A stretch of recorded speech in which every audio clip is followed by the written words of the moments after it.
Agradeço imensamente o convite que me foi formulado pelo professor Dierle, nosso colega de escola, doutor Leonardo Beraldo, um grande amigo, e saúdo a todos os presentes, a todos que compõem a mesa, a pessoa do professor Ronaldo Bretas, que foi meu orientador na elaboração da minha dissertação de mestrado.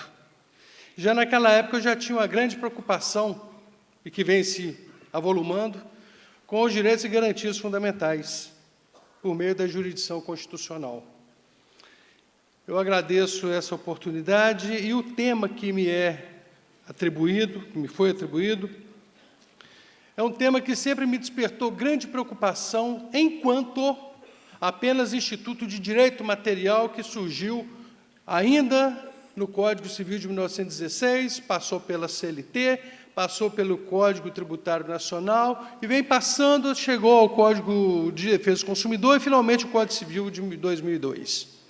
Mas nós não vamos abordar aqui questões de ordem de direito material, embora vamos nos referir a eles. Mas é importante ressaltar um aspecto que, para mim, é muito caro, de suma importância.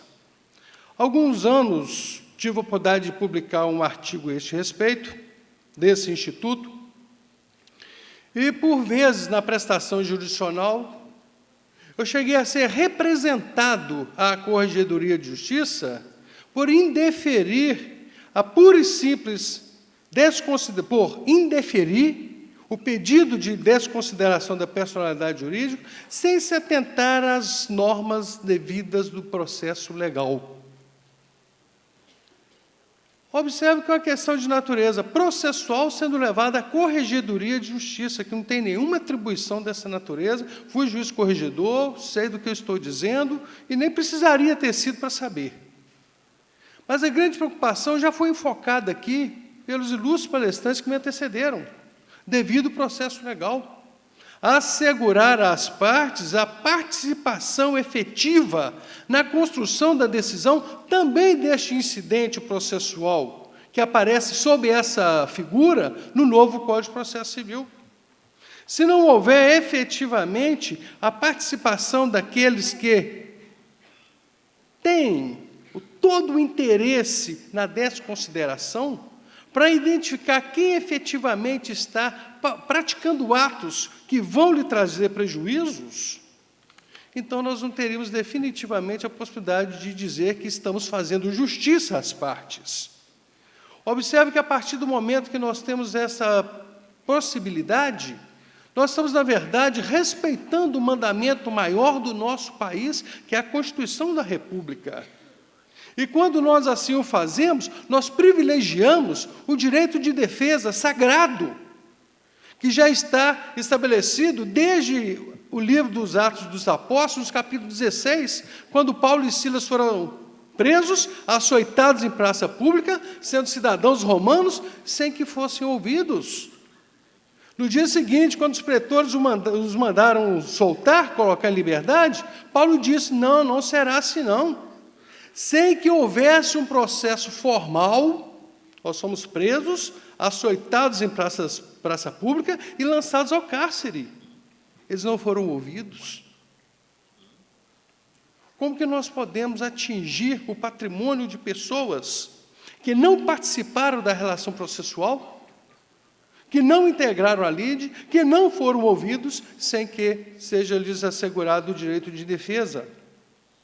Observe que não é só no modo tradicional da desconsideração da personalidade jurídica o Código aborda essa matéria. Também na questão relativa à desconsideração inversa, quando a pessoa, o sócio, transfere bens pessoais para a empresa, como forma de frustrar o alcance do seu patrimônio para honrar as obrigações contraídas.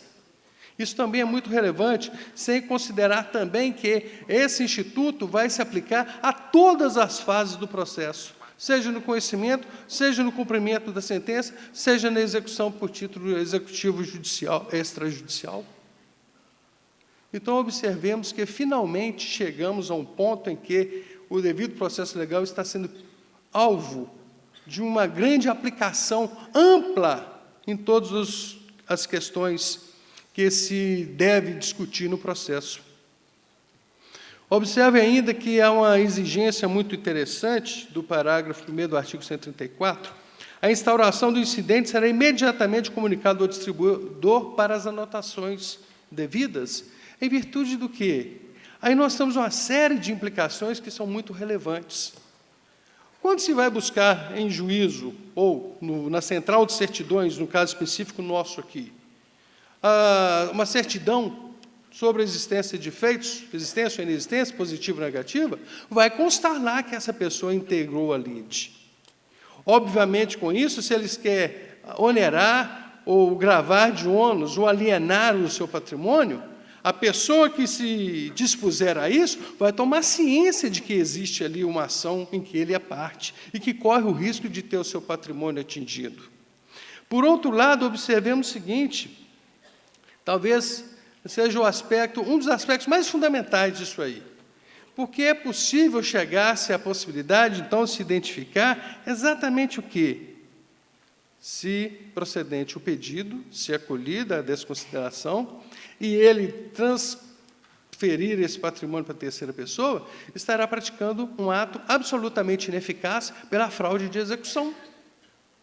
E, nessa situação, esses atos serão ineficazes perante o credor. Esteja em nome de quem estiver, esses bens serão levados à praça e leilão. Por outro lado, ainda, nós temos uma outra questão que é muito relevante, que é o fato de que, no momento em que ocorre essa anotação na distribuição, e isso é muito importante, determina o momento em que se encerra a boa-fé de possível terceiro adquirente. E aí nós voltamos os olhos, numa analogia, à fraude contra credores. Há uma espécie de conluio, de concilium fraudes nessa situação, embora a ineficácia dispense, a ineficácia dos atos de alienação ou oneração dispense esse questionamento, por óbvio, porque nós vamos tratar de fraude de execução, que é um ato atentatório à dignidade da justiça. Por isso a sua ineficácia. É uma pena extremamente grave que se impõe.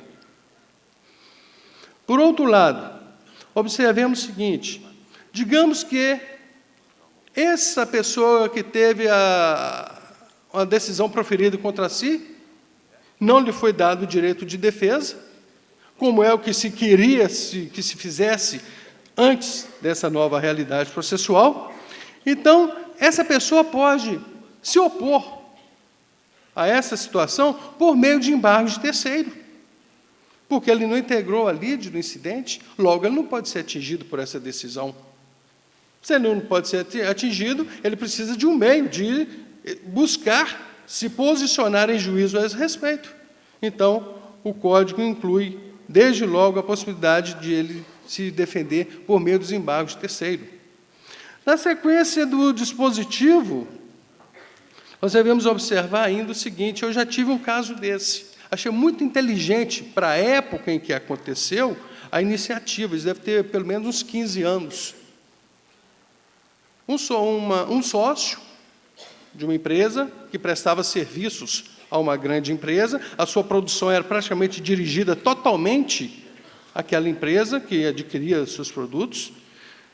Ele obteve um adiantamento, na ocasião, de R$500 mil em espécie, com o compromisso de pagar em 5 parcelas de R$100 mil em mercadorias. Só que ele não honrou esse compromisso. E, num dado momento, quando houve inadimplência, a empresa cobrou dele, em juízo, inserindo a empresa no polo passivo e os 2 sócios, muito convenientemente para a empresa, marido e mulher. E então o que aconteceu? Eles foram parte na lide desde o primeiro momento em que a ação foi instaurada. É o que ocorre no parágrafo 2º desse artigo, quando diz que vai se dispensar a instauração do incidente quando as pessoas que devam ser atingidas ou que podem vir a ser atingidas já participem da relação jurídica e direito processual. Então, seria um bis in idem se concedesse, mais uma vez, a instauração do incidente. Não tem objeto para tanto. E é interessante notar que o incidente será causa de suspensão do processo até que ele seja definitivamente decidido. Temos ainda que considerar um aspecto que é de suma importância, o direito material.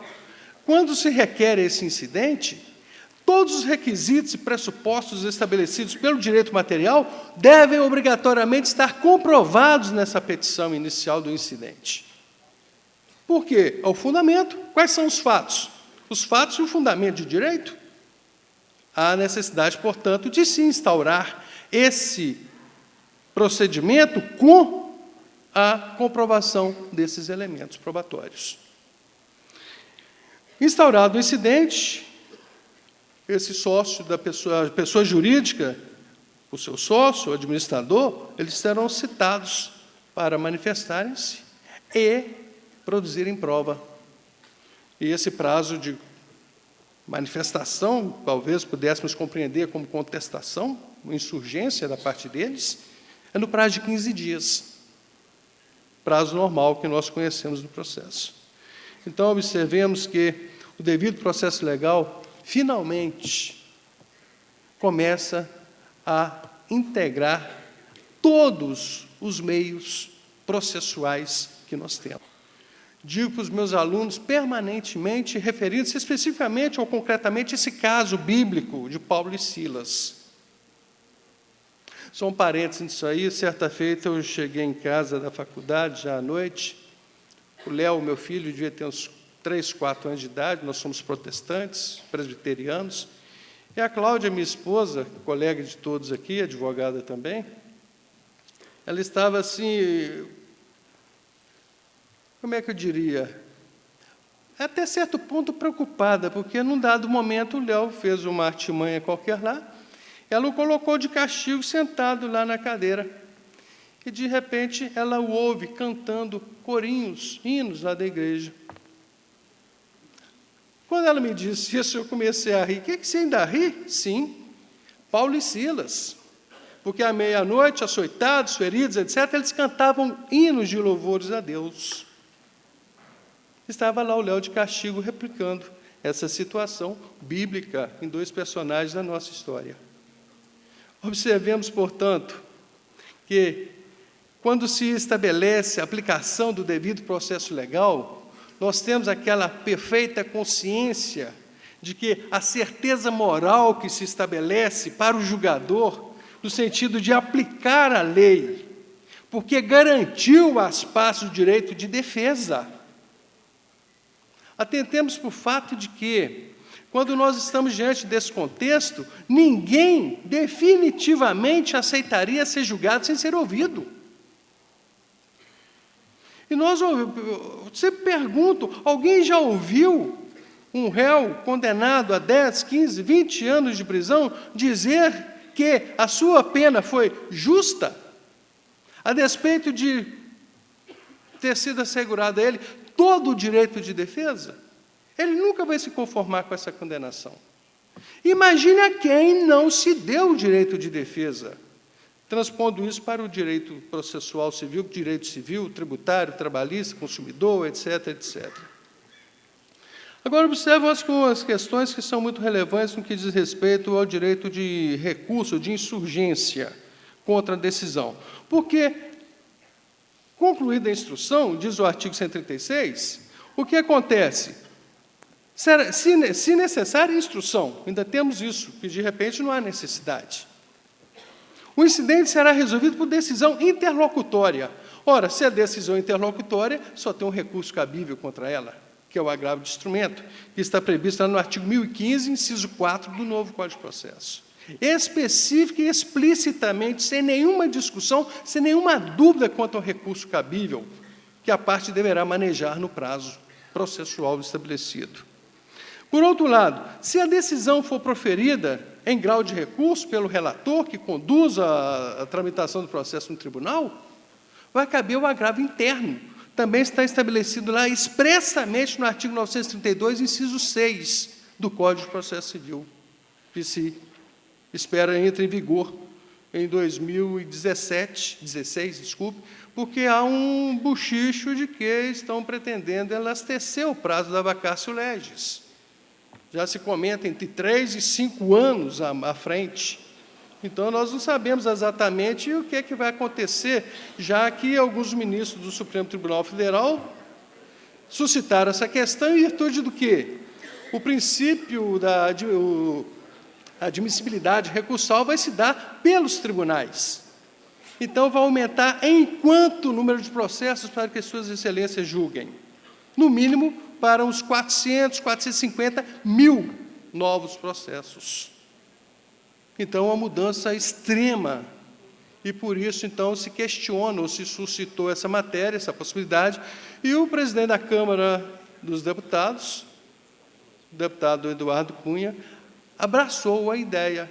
Então, talvez nós tenhamos um projeto de lei aí que possa trazer essa, que já não é mais novidade, se efetivamente acontecer. E aí eu me filio ao professor Bretas, que esse nosso país não é organizado. Não é verdade? Porque nós temos vivido uma grande tragédia na história política do Brasil, com devido respeito às opiniões em contrário. Todavia, nós que enxergamos um pouco mais, nós temos que ter a nossa opinião crítica a respeito dessa realidade. Se acontecer esse projeto, se for aprovado, então nós já estamos devidamente alertados quanto a essa possibilidade. Já disse a respeito lá do artigo 137, que se é acolhido o pedido de desconsideração, a alienação ou oneração de bens havida em fraude de execução será ineficaz em relação ao requerente. Evidentemente, porque ele requereu a desconsideração, alcançou o seu objetivo, então não importa em nome de quem esses bens se encontrem, serão, obviamente, leiloados para efeito de honrar a obrigação que se pretendeu frustrar com a transferência ou com a ocultação desses bens do patrimônio da empresa ou da própria pessoa, quando se tratar de desconsideração inversa. Uma das marcas aqui desse evento, nós temos ouvido aqui, ouvimos várias vezes, evidentemente, e eu estou surpreso porque ainda não me chegou a plaquinha aqui dos 5 minutos, me faltando apenas 2 minutos e 40, evidentemente, porque acredito que a organização... ela aqui, não vai trazer? Mesmo porque já passou os 5 minutos, já temos menos de 5 minutos. Nós temos a prática, né, graças a Deus, de cumprir os nossos prazos, sempre. Nunca deixei que alguém chegasse, mas esse processo está aí dependendo, já tem não sei quanto tempo concluso. Pegava lá o informativo, não, a gente veio concluso para mim ontem. Então, não há necessidade de me cobrar. CNJ estabelecendo metas, eu nunca precisei de metas para poder trabalhar, para produzir. Graças a Deus, um tribunal, e se alguém me conheceu aqui na 11ª Vara Civil, eu devo saber que essa era a minha ordem de trabalho. No tribunal, estamos trabalhando com prazo, dentro daquela norma do CNJ, com 60 dias de antecedência. Nós temos uma margem aí, portanto, de 60 dias de prazo, a despeito de sair de férias para poder manter essa ordem e receber no dia que volta 400, 500 processos, como prêmio pelas férias, que não foram efetivamente usufruídas. Então, só para poder... Estou vendo aqui, em 18, em 17, em 16, agradecer a presença de todos, a atenção, esclarecendo que eu tinha preparado esse tema em 250 slides, mas diante da pressão do tempo, cá estamos encerrando. Muito obrigado a todos, bom dia.